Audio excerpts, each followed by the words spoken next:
mag-steam egg tayo ngayon. Gibol, pinakuluan ko muna yung yan, kailangan pakuluan mo na yung sardine na plato para mag-steam egg. Yan. Tapos first yan is malakas talaga ang apoy niya. Ano to, 2 itlog lang di. Gimix ang 2 itlog. Ayan. Wala, itlog lang yan at saka ano, lagyan mo ng konting tubig. Tingnan natin kung hindi ba magbubbles. Kasi ayaw nila pag magbubbles ang steam egg. Okay.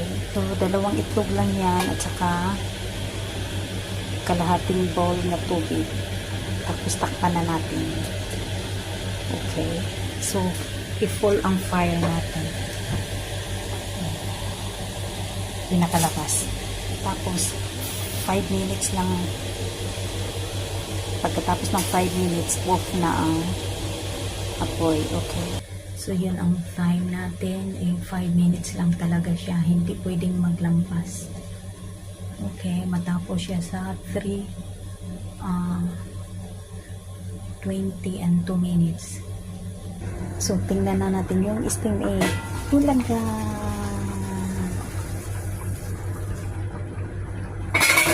So, now, tingnan natin kung hindi ba nagbubbles. Ay, wow! Honey! Ang ganda!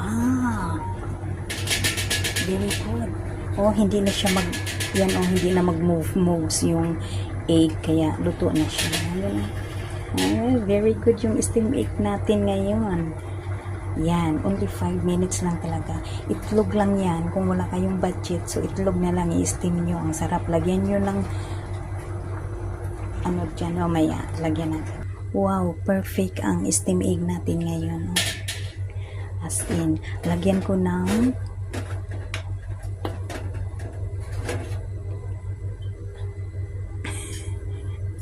lagyan natin. Walang salt yan ha, ito lang. Pagkatapos mo ng steam ng 5 minutes, itlog, 2, tapos kalahating tubig na sa 1 kalahating bowl na tubig. Yan lang. Steam mo ng 5 minutes. Oh, very good.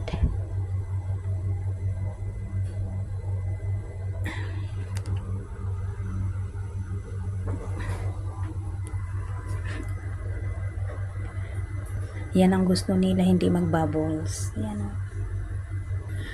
Steam egg with 5 minutes.